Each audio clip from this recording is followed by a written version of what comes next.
একটা ফুল নেন না স্যার। স্যার নেন না একটা ফুল। ফুল নিয়ে আমি কি করবো? আমি তো অফিস যাচ্ছি। যাও বাবা, স্যার একটা ফুল নেন না। বললাম না তোমাকে, যাও থেকে যাও। নেন না স্যার একটা ফুল। বাবা যাও না। স্যার নেন না একটা ফুল। যাও। আপু একটা ফুল নেন না। আপা একটা ফুল নেন, আপা আমি গরিব।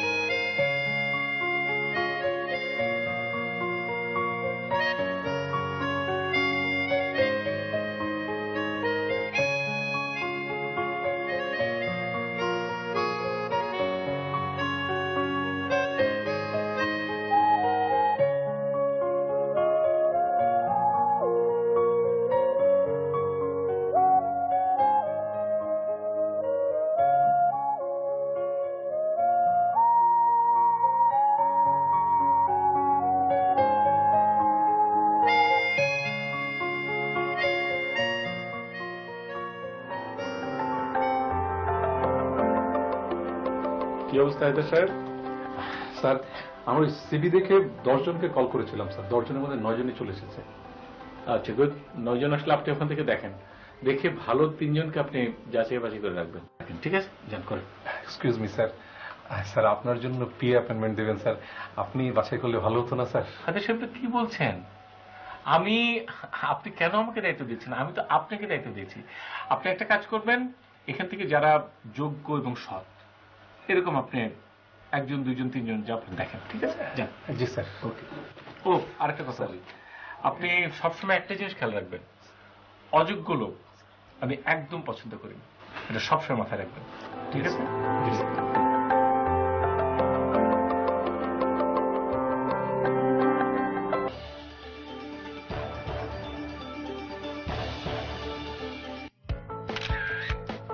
একজন তরুণী হিসেবে তৈলাক্ত ত্বক আর পিম্পল নিয়ে আমি সব সময় থাকি টেনশনে। এলো পন্ডস ইনস্টিটিউটে যুগান্তকারী ফর্মুলা সমৃদ্ধ নতুন Pond's pimple clear white 10-in-1 facial wash, যা একই সাথে ত্বকের 10টি তেল ও পিম্পলের সমস্যার বিরুদ্ধে কাজ করে আর ত্বককে করে আরো উজ্জ্বল। এবার আমি নিতে পারি পারফেক্ট সেলফি। নতুন Pond's pimple clear white facial wash. 5 কোটি টাকার ফেয়ারনেস চ্যালেঞ্জে একদিকে ফেয়ার এন্ড লাভলি, অন্যদিকে আছে 300-400 টাকার বিদেশি ক্রিম। কার ফেয়ারনেস বেশি ভালো? চলো টেস্ট করে দেখি। এটা একটি 300 টাকার বিদেশি ক্রিম আর এটা Fair and Lovely advanced multivitamin cream. Fair and Lovely fairness থেকে ভালো প্রশ্নই আসে না, ব্যবহার করে নিজেই দেখো। 300 টাকার বিদেশি ক্রিমের ফ্যান তুমি জিতলে 5 কোটি আমি তোমাকে দিব, আর যদি আমি জিতি তাহলে আমি কি পাবো বলো বলো? ফেয়ার এন্ড লাভলি 5 কোটি টাকার চ্যালেঞ্জ। অফিসে যাবে না? না। কেন? তোমাকে তো এর আগে অনেকবার বলেছি, আজও বলছি, আজ আমার বয়স 60 বছর পূর্ণ হলো। যেহেতু 60 বছরে লোকজন অবসরে যায় চাকরি থেকে, তাই আমিও আজ থেকে অবসর নিয়ে নিলাম। আরে এটা কি তোমার চাকরি নাকি? এটা তোমার নিজের ব্যবসা। আজ থেকে আর আমার নিজের নেই, তোমার ছেলের। ও কি বুঝবে? তাও যদি ও এতদিন ঠিকঠাক মতো অফিসে বসতো তাও একটা কথা ছিল, হুট করে এত সব দায়িত্ব দিয়ে দিলে হয়? দায়িত্ব জোর করেই দিতে হয়। তুমি এই দেশে কাউকে দেখেছো দায়িত্ব নিজ থেকে পালন করে? শোনো, আমি ঠিক করেছি ওকে বিয়ে দিয়ে দেব। এটা আবার কখন ঠিক করলে? মেয়েকে? আমার বন্ধু এনামের মেয়েটাকে আমার খুব পছন্দ হয়েছে। ও হ্যাঁ, ওকে তো আমি চিনি, কিন্তু আসিফ যদি পছন্দ না করে? কেন, তোমার ছেলে আসিফের অন্য কোনো পছন্দ আছে নাকি? না, এলোই তো মাত্র কয়েকদিন, এর মধ্যে আবার কাকে পছন্দ করবে? এটা অবশ্য ঠিক বলেছো, আসিফ পছন্দ করার আগেই আমাদের একটা ব্যবস্থা করা উচিত। বলা তো যায় না কখন আবার কোন পচা শামুকে পা কেটে যায়।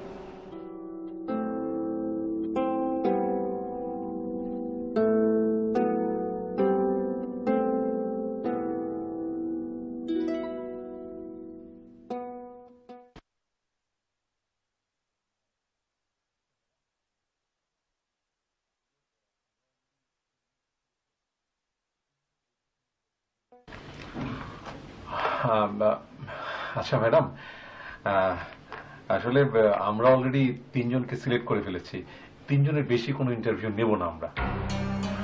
আমি বুঝতে পেরেছি, কিন্তু কিছু যদি মনে না করেন কাইন্ডলি আপনি কি আপনার এমডির সাথে আমাকে একটু দেখা করিয়ে দেবেন? আসলে তাতে কোনো লাভ হবে না, কারণ আমাদের যে রিকোয়ারমেন্টস সেই রিকোয়ারমেন্টস অনুযায়ী আপনি আসলে কাজগুলি করতে পারবেন বলে মনে হয় না। আর তাছাড়া আমার মনে হয় সেটা লাভ হবে কিনা উনি ডিসাইড করুক, আপনি শুধু ওনার সাথে আমাকে একটু দেখা করিয়ে দিন। না না না, মানে আমি বলছিলাম কি, আপনি কাজ করুন, আমরা বরং আপনার সিভিটা রেখে দিলাম। হ্যাঁ, আপনার রিকোয়ারমেন্টস অনুযায়ী যে কাজ আপনি করতে পারবেন তেমন কোনো পোস্ট খালি হলে আমরা আপনাকে ডাকবো।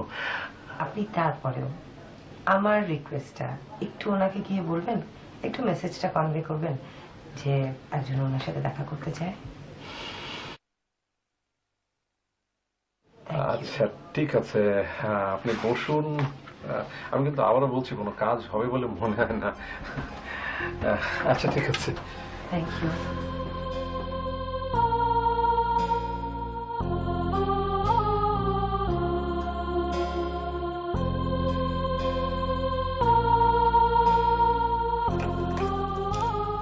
তিনজন হয়ে গেছে?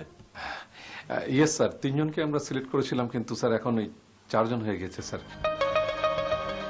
মানে স্যার ওই মেয়েটা এসে বলছে সে নাকি এই চাকরি করার যোগ্য। কেন? স্যার আমাদের রিকোয়ারমেন্ট অনুযায়ী উনি সবকিছু করতে পারছেন, কিন্তু স্যার তারপরও তাকে আমাদের ডিসকোয়ালিফাই করতে হচ্ছে স্যার। তাহলে ডিসকোয়ালিফাই করলেন কেন? হ্যাঁ, মেয়েটা অন্ধ স্যার, মেয়েটা অন্ধ স্যার, মেয়েটা অন্ধ।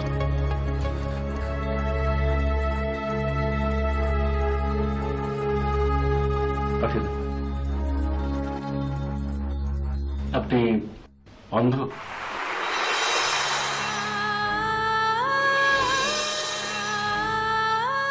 এটা আমার অযোগ্যতা যদি হয়ে থাকে তাহলে আর আমার বলার কিছু নেই। আচ্ছা, আরো বাদবাকি আরো তিনজনকে রেখেছিলেন না? স্যার আপনার কথা মতো আমরা 3 জনকে সিলেক্ট করে রেখেছিলাম, আর ওনাকে বলেছিলাম স্যার উনি করতে পারে এমন কোন চাকরি খালি হলে তাহলে ওনাকে আমরা ডাকবো। কিন্তু স্যার এক্সকিউজ মি, আমি একটু বলি, যেমন ধরেন ড্রাফট করা অথবা শিডিউল মেনটেন করা, এগুলো কোনোটাই কিন্তু আমার জন্য খুব কঠিন কিছু না। মানে মানে আপনি যদি কিছু মনে না করেন আমি কি একটু আপনাকে দেখাতে পারি? Please please. Thank you.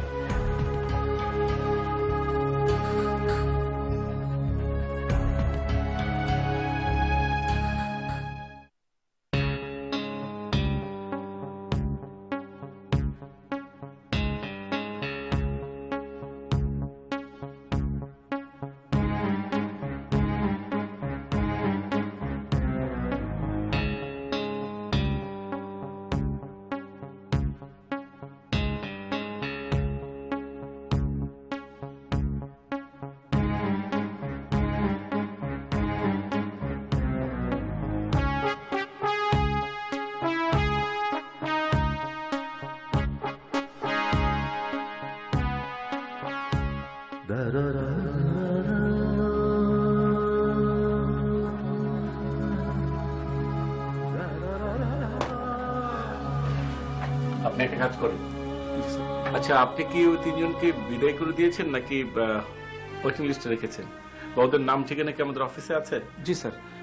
আপনি একটা কাজ করবেন, বলবেন যে ওদের সঙ্গে অফিস থেকে যোগাযোগ করা হবে, ঠিক আছে? মানে স্যার আমি বলছি, আমি যেটা বলেছি আপনি সেটা করবেন। Okay sir, thank you madam.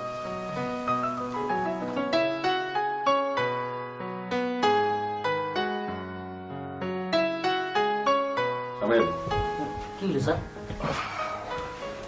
ওই যে 3 জন বসে আছে না, জি, তাদেরকে চলে যেতে বল, বল যে অফিস থেকে পরে যোগাযোগ করা হবে। কেন স্যার? আমার মনে হয় ওই যে ভিতরে একজন ক্যান্ডিডেট আছে না, ওনারই চাকরিটা হয়ে যাবে। বলেন কি? কেমনে? তোরা যেটা বলছিস সেটা কর, যা। না না স্যার, সেটা তো কোনো সমস্যা নাই। মনে করেন চাকরি হয়ে গেলে তো ম্যাডাম ম্যাডাম কই অস্থির বানায় ফেলাইতাম, আর মনে করেন গিয়ে তারপরে গেট আউট করে দেবো। এই তোরকে আমি গেট আউট করতে বলছি? সুন্দর করে বুঝাই বলবি, অনিবার্য কারণবশত আজকে নিয়োগ প্রক্রিয়া স্থগিত, পরে আপনাদেরকে যথাসময়ে জানানো হবে, ঠিক আছে? আচ্ছা স্যার, অনিবার্য কারণটা কি? মানে ওই যে মারামারি হইলে ভার্সিটি বন্ধ যায় দোষ পড়ে অনিবার্য কারণ, আবার হরতাল হইলে পরীক্ষা পিছিয়ে যায় ওইটারও দোষ পড়ে গিয়ে অনিবার্য কারণ। এই বন্ধ সেই বন্ধ কত বন্ধ স্যার। আরে তোরা এত বুঝতে পারো, যা তো যা, যেটা বলছিস সেটা কর, যা। জি স্যার শুনতেন না জিএম সাহেব একটু বিলটা দেখেন তো।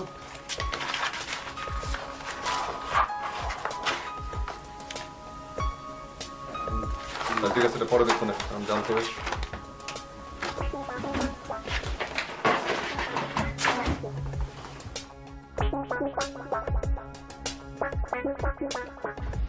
আপনাকে আমি আগেও দেখেছি। দেখেছেন?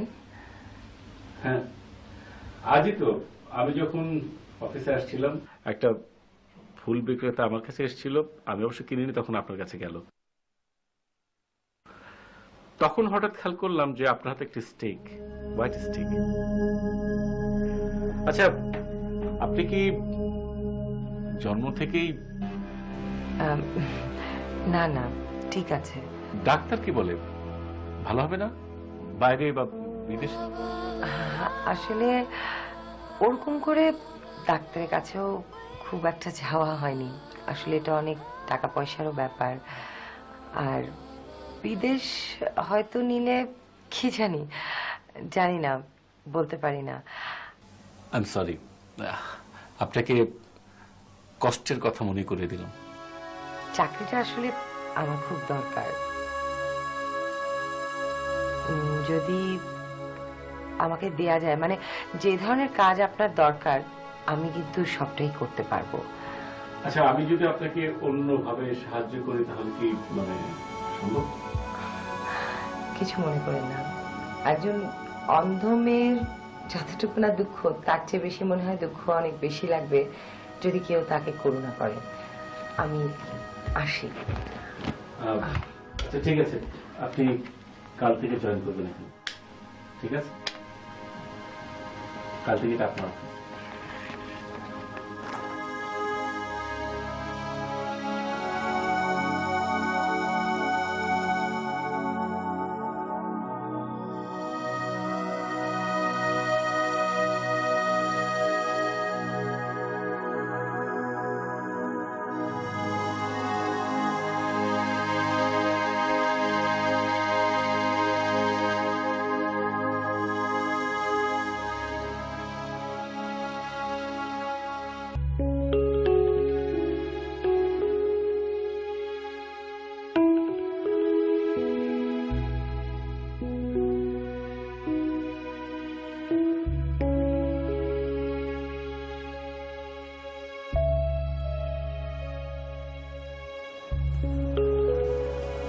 বাবা, মেলা রাত হয়ে গেছে, এখনো বসে বসে কাজ করছিস, ঘুমাবি না?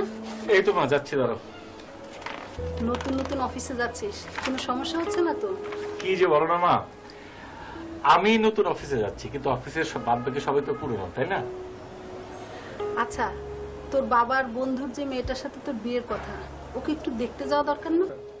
মা, তোমরা তো একসঙ্গে সবকিছু চাচ্ছ, অফিসটা মাত্র শুরু করলাম, এখন আবার বলছো বিয়ে শাদীর ব্যাপারে।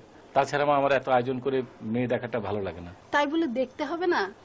আচ্ছা ঠিক আছে, সময় হোক তখন বলবো, এখন একটু অফিসের ঝামেলায় আছি, পরে না হয় এই নিয়ে কথা বলা যাবে মা। আচ্ছা, আইরিনকে তোর কেমন লাগে? আইরিন মানে আমাদের আইরিন, মানে খালার মেয়ে, তোমার বোনের মেয়ে? ওর চিন্তা মাথায় কেন মা? না, ও তো দেখতে শুনতে খারাপ না। আচ্ছা, আইরিন যে দেখতে শুনতে খারাপ এই কথা আমি তোমাকে বলেছি? কখনো বলেছি মা? তাছাড়া ওকে নিয়ে এই ধরনের কোনো চিন্তা কখনো করবে না। আইরিনকে আমি বোনের মতো দেখি। অযথা এই প্রসঙ্গে কোনো কথা বলো না মা। হ্যাঁ শোন, কোনো প্রসঙ্গ আর টানাটানি করার দরকার নেই, এখন মেলা রাত হয়েছে, তুই এখন ঘুমা বাবা। আচ্ছা ওকে মা, তুমি যাও, তুমি ঘুমো, যাও মা। Good night. আচ্ছা বাবা, গুড নাইট। Good night.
আসসালামু আলাইকুম।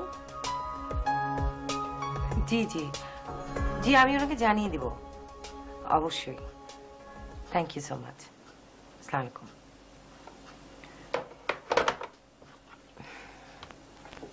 কি খুব অবাক হচ্ছ? অবাক না হয়ে উপায় আছে? আপনি কি সুন্দর করে কাজ করতেছেন, আর যাগো চোখ আছে যারা দেয় এরা তো আপনার মতন এত কাজ করতে পারেন না। আপনি কেমনে করেন ম্যাডাম? কেন, তুমি কি এর আগে কোনোদিন অন্ধ মানুষ দেখোনি? দেখুন না কেন ম্যাডাম, আমাকে গ্রামে একজন আছে, সে তো মনে করেন ভিক্ষা করার জন্য ঢাকা শহরে আইসা পড়ছে। সে তো নিজে নিজে অন্ধ হয়েছে, খেজুর গাছের কাটা দিয়া অন্ধ হয়েছে। মনে করেন একটু ঝাপসাও দেখে, কিন্তু মানুষ বুঝতে দেয় না। আচ্ছা ম্যাডাম, আপনি কি ঝাপসা দেখেন না অন্ধকার দেখেন? অন্ধকার। ও, তাইলে এই যে কাজ কাম করেন, চলাফেরা করতে কোনো অসুবিধা হয় না? না। হ্যাঁ, তা অবশ্য খারাপ না, কিন্তু আমাদের দেশে যে পরিমাণের বিদ্যুতের ক্রাইসিস, সবারই অন্ধকারে চলাচল করা উচিত। ভালো হইব না? জি sir.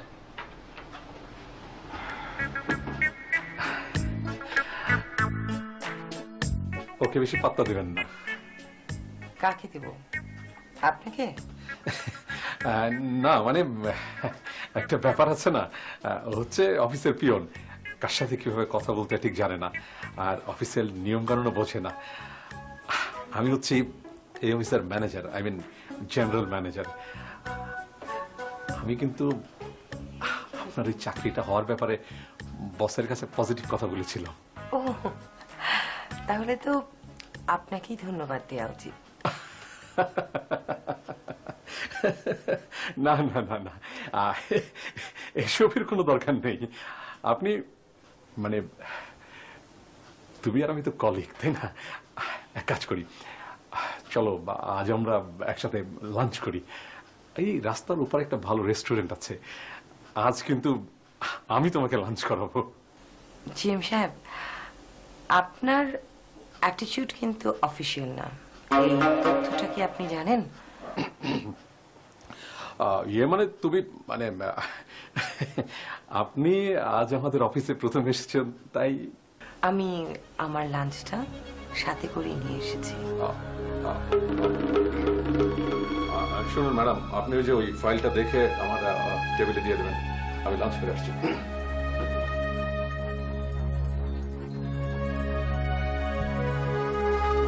Good morning sir. Morning. আচ্ছা, আমি যে আসছি এটা আপনি বুঝলেন কি করে? আপনার পায়ের শব্দ পেয়ে। কিন্তু আমি না হয়তো অন্য কেউ আসতে পারতো। যারা চোখে দেখতে পারে না, আল্লাহ তাআলা তাদের ষষ্ঠ ইন্দ্রিয়টা খুব তীক্ষ্ণ করে দিয়েছেন। কিছু মনে না করলে আপনি তো আমার রুমে আসবেন? জি নিশ্চয়ই।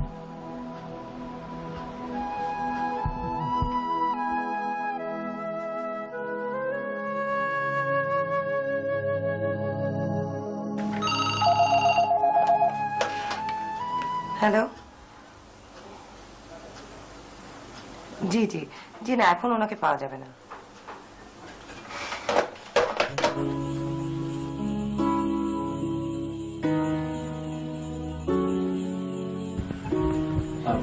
বসুন। স্যার, ক্রেস্ট এন্টারপ্রাইজ থেকে মামুন সাহেব ফোন করেছিলেন। ওনার সাথে আপনার আজকে একটা মিটিং আছে বিকেল 5টায়। উনি হাফ অ্যান আওয়ার লেট হবেন। আর জারা এন্টারপ্রাইজ থেকে ইয়াসিন সাহেব ফোন করেছেন, ওনারও আজকে আপনার সাথে দেখা করার কথা, কিন্তু উনি জানতে চাচ্ছেন কখন আসবেন।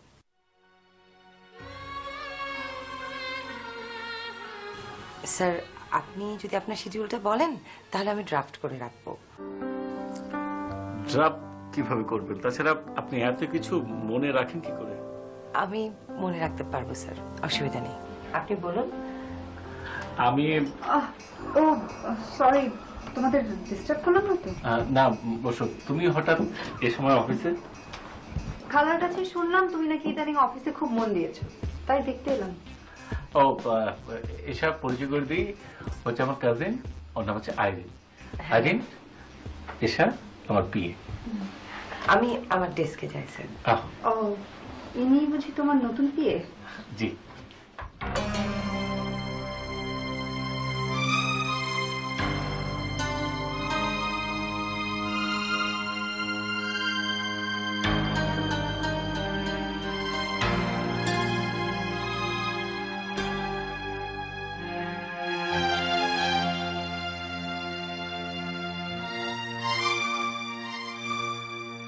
তুমি তো দেখছি অফিসটাকে একদম চ্যারিটি প্রতিষ্ঠান বানিয়ে ফেলেছো।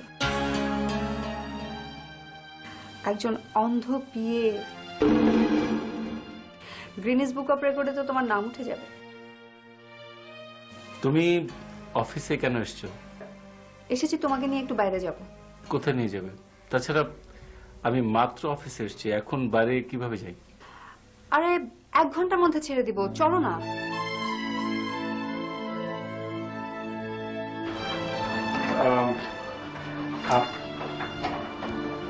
কিছু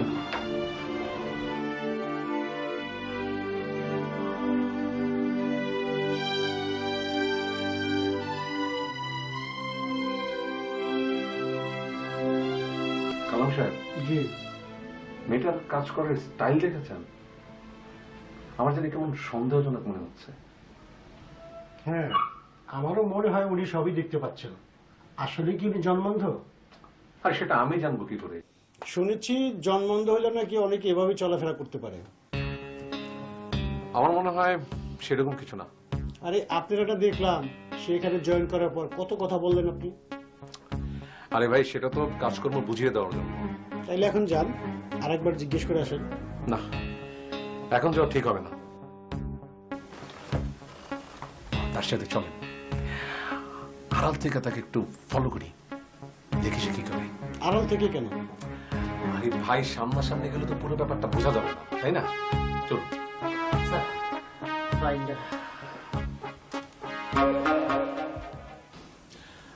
শামীম, তুই এক কাজ কর, তুই একটু দোকানে যা। দোকানে কেন স্যার? দোকানে তুই এক কাজ কর, ভালো দেখে কিছু বিস্কিট নিয়ে আয়।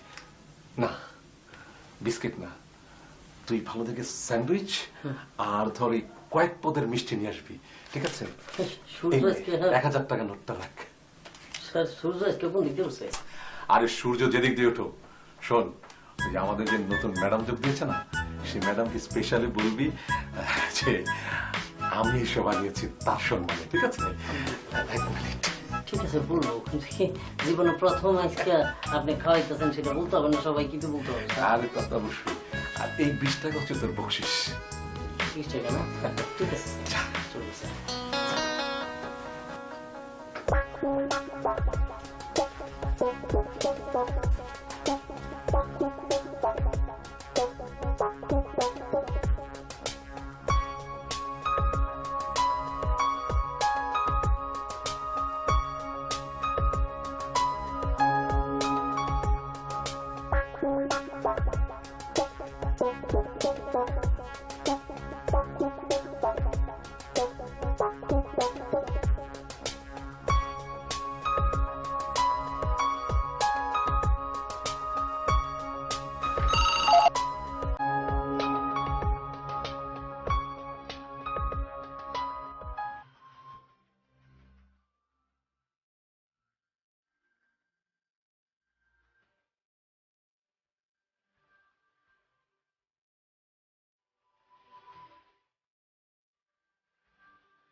আচ্ছা, তুমি ওকে কোথায় নিয়ে আসলে? এখানে সামনে আইসক্রিম পার্লার আছে, ওখানে বসে আইসক্রিম খাওয়ার জন্য এখানে আসতে হবে কেন? বাসায় গিয়ে করতাম না?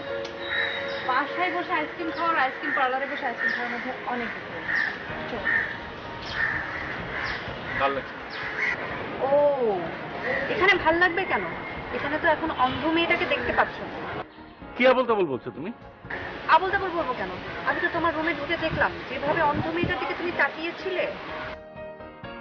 দেখো তোমাকে একটা কথা বলি, আমি মেয়েটাকে নয় মেয়েটার কাজকর্ম দেখছিলাম। একটা অন্ধ মেয়ে কিভাবে এইভাবে কাজ করে এটা আমার কোনো ধারণাই ছিল না।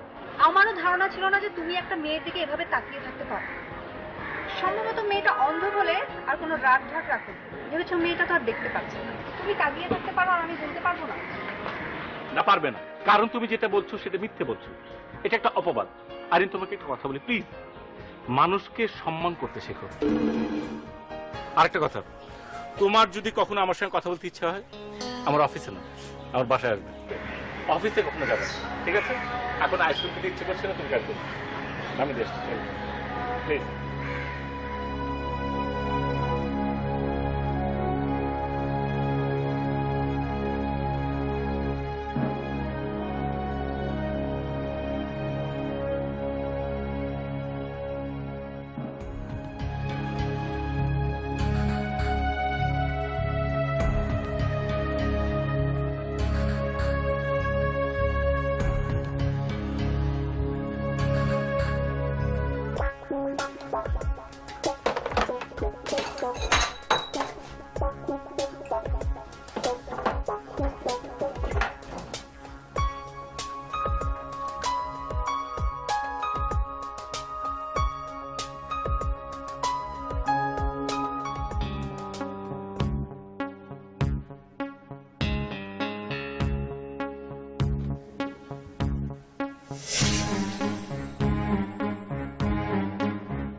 সালাম সাহেব, একটু আমার রুমে আসুন।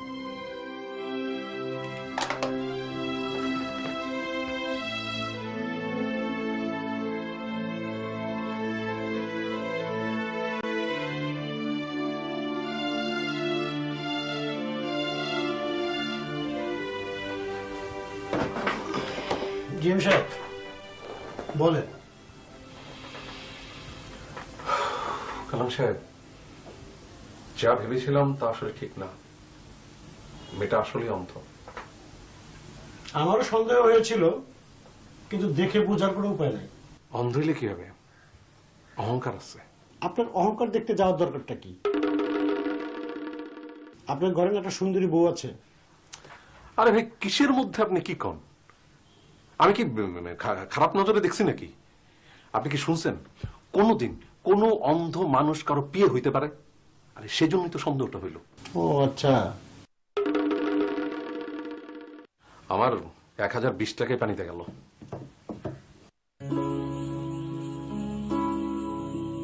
আমি তোকে কি জন্য পাঠালাম আর তুই এসব কি খবর নিয়ে এলি?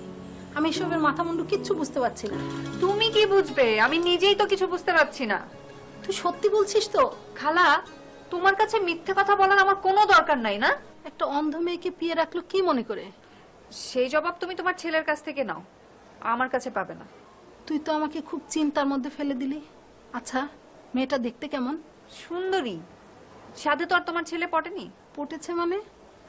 চাকরি দিয়ে আর পটে যাওয়া কি এক হলো?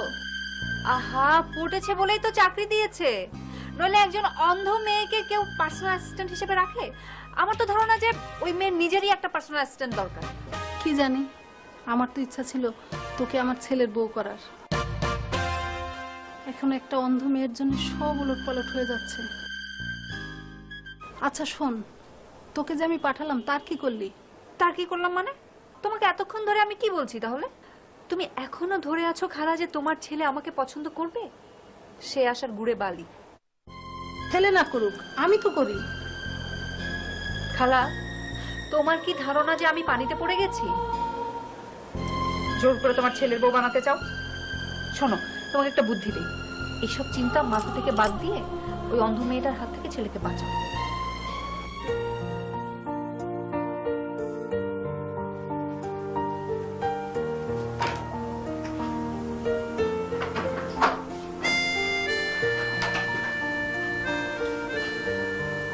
শামীম,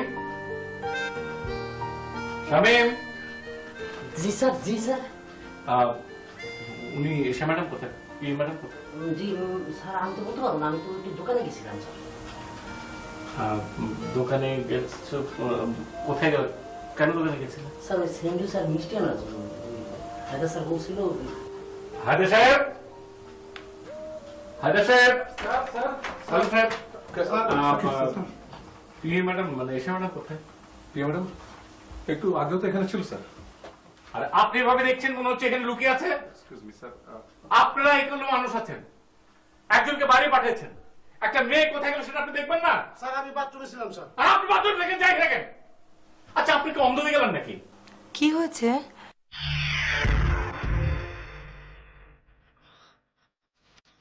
কি হয়েছে? আপনি আপনি কোথায় গেছিলেন? আমি কোথায় যাব? লোডশেডিং ছিল তাই একটু বারান্দায় গেছিলাম। খুব সুন্দর, কি সুন্দর, খুব সুন্দর বাতাস হচ্ছিল। আপনি এখানে দাঁড়াচ্ছেন কেন? শামীম, শামীম,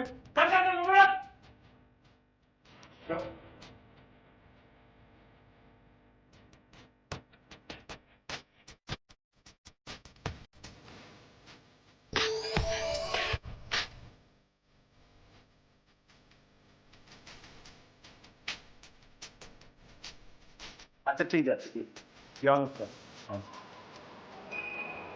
কি রে বাবা, কাজে খুব বেশি ব্যস্ত তো না? না মা, এভরিথিং ফাইন। আচ্ছা বাবা, শুনলাম তোর অফিসে তুই নাকি এক অন্ধ মেয়েকে চাকরি দিয়েছিস। তোমাকে এত কথা কি বললো মা? কি আর বলবে, আইরিন বলেছে। ও, আইরিন বলেছে না? আচ্ছা মা, আইরিন আর কি কি বলেছে বলো তো? ও তো অনেক কিছুই বলেছে, কিন্তু মানে কি বলেছে একটু বলো না, শুনি না কি বলেছে। থাক, তোর এসব শুনে দরকার নেই। না না, তুমি একটু বলো। তুই নাকি ওর সাথে ভালো করে কথাও বলিসনি। আমি আইরিনের সঙ্গে ভালো করে কথা বলিনি? তাহলে আমি একটা কাজ করো, তুমি আইরিনকে বলো যেন 2 ঘন্টা করে সময় রাখে, আমাকে যেন কিভাবে ভালো করে কথা বলতে এই জন্য শিখিয়ে দেয়, ঠিক আছে? হ্যাঁ, তুই যদি একজন অন্ধ মেয়েকে চাকরি দিস, ও বলবে না? আচ্ছা মা, অন্ধকে মানুষ না? পৃথিবীর সারা দেশে, সারা পৃথিবীতে এবং আমাদের দেশে অনেক অন্ধ মেয়ে অনেক ভালো কাজ করছে। আর দরকার হলে তুমি একদিন আমার অফিসে এসো, এসে দেখো কিভাবে অন্ধ মেয়ে কাজ করে, ঠিক আছে? যাও তুমি, যাও যাও, এখন যাও। আচ্ছা ঠিক আছে, আমি সরি সরি মা। শোন বাবা, তুই খেতে আয়। না আমি সরি, রাগ করো না, যাও।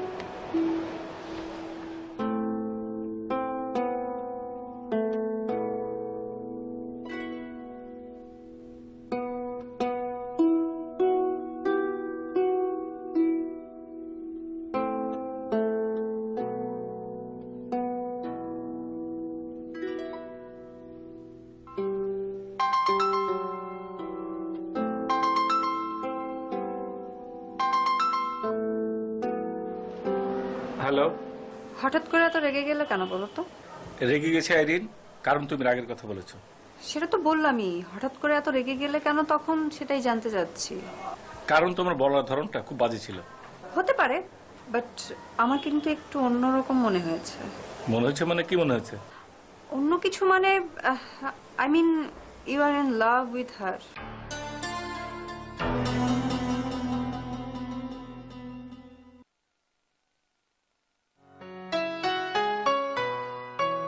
স্যার, ওরিয়েন্ট ইন্টারন্যাশনাল থেকে সাইদুর রহমান সাহেব ফোন করেছিলেন, আপনাকে কোটেশনটা পাঠিয়েছে, একবার একটু দেখে নিতে বলেছেন।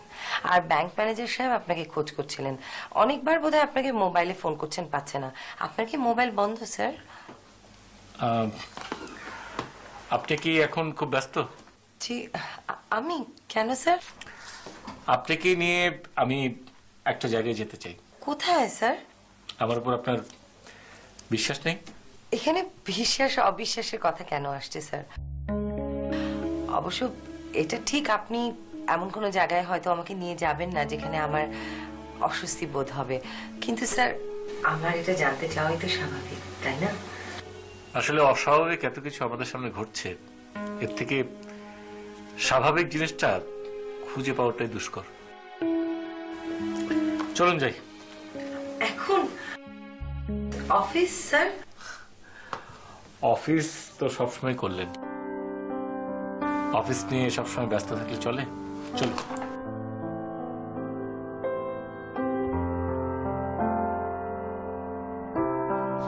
স্যার আমি ব্যাগটা নিয়ে নিই। হ্যাঁ প্লিজ প্লিজ। হাজার সাহেব,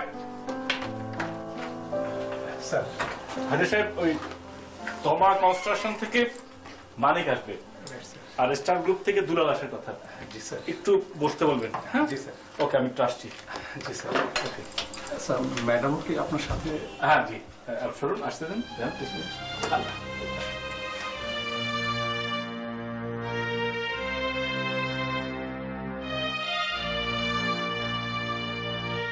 কি বুঝলেন জিএম সাহেব?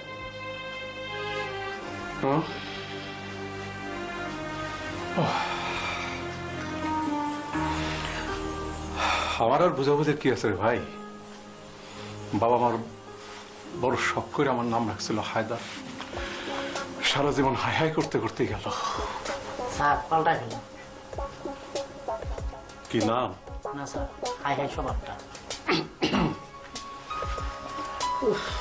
শামীম। জি স্যার। চা দাও। জি দিচ্ছি।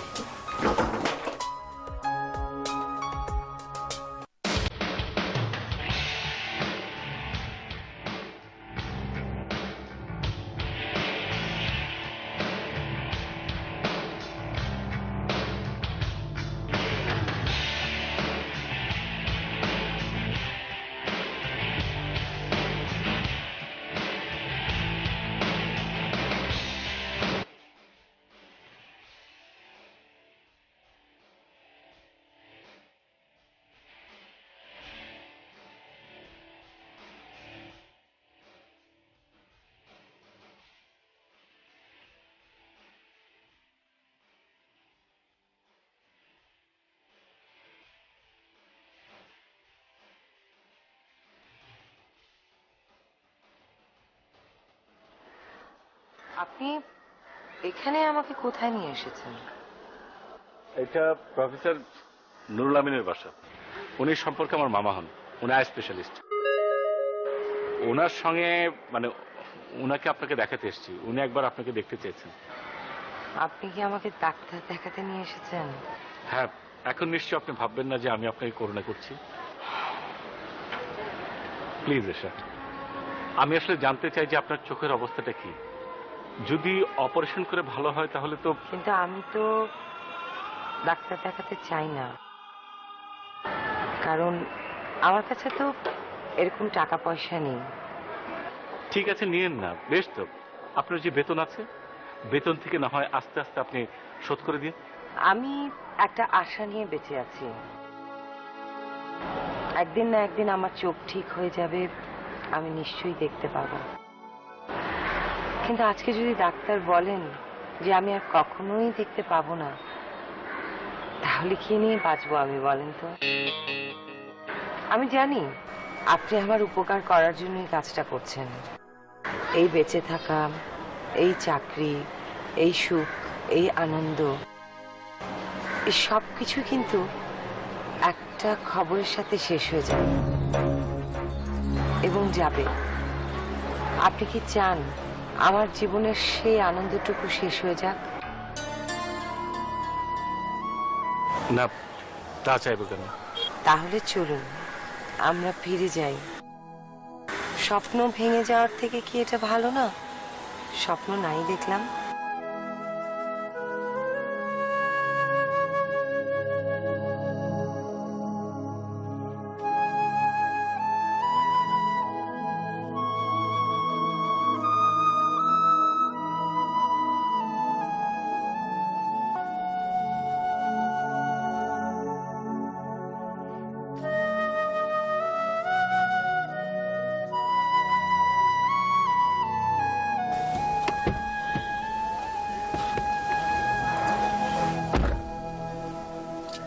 আজকে আর অফিসে যাব না, চলুন আপনাকে আপনার বাসায় নামিয়ে দিয়ে আসি। আপনার বাসা কোথায়? লালমাটিয়া না? হ্যাঁ, অসুবিধা নেই, আপনি আমি এখানেই নেমে যাই, আমি চলে যেতে পারবো। আরে না না, লালমাটিয়ার ওখানে আপনার বাসা মানে কোন ব্লকে? বি ব্লক না সি ব্লকে? অসুবিধা নাই। বুঝতে পেরেছি। আচ্ছা ঠিক আছে ঠিক আছে, আপনার বাসার ওখানে গেলাম না, কিন্তু কোন জায়গা আপনি বলেন, বাসার একটু আগে নামিয়ে দিয়ে আসবো। আপনার বাসা যেন আমি চিনি সেটা চাচ্ছেন না তো? নো প্রবলেম, ঠিক আছে, আপত্তি নেই তো?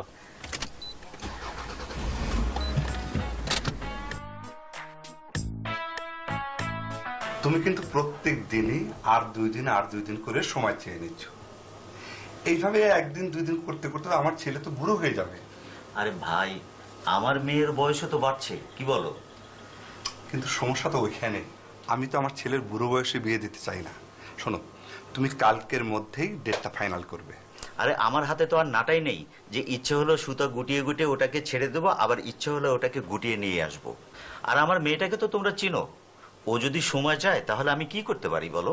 আচ্ছা বন্ধু, তুমি সত্যি করে বলো তো, ও কি আমার ছেলেকে পছন্দ করছে না? আর সে কথাও তো সে বলেনি। পছন্দ করবে না কেন? ওর বাবা যেখানে পছন্দ করে বসে আছে। অসুবিধা তো ওইখানেই, বাবাই পছন্দ করে বসে আছে, তাদের কোনো খোঁজ নেই। ওই যে কথাই আছে না, মেয়ে বিবির খবর নেই, পাড়াপড়শির ঘুম নেই। শোনো বন্ধু, তোমাকে আর 2 দিন সময় দেওয়া হলো, এর মধ্যে তোমার মেয়ে যদি কিছু না বলে, তাহলে কিন্তু সত্যি সত্যি আমি আমার ছেলেকে নিয়ে তোমার বাড়িতে উঠে পড়বো। আরে অবশ্যই উঠবে, আর 2 দিনের মধ্যে আমার মেয়ে নিশ্চয়ই একটা রেজাল্ট তোমাকে দিয়ে দেবে।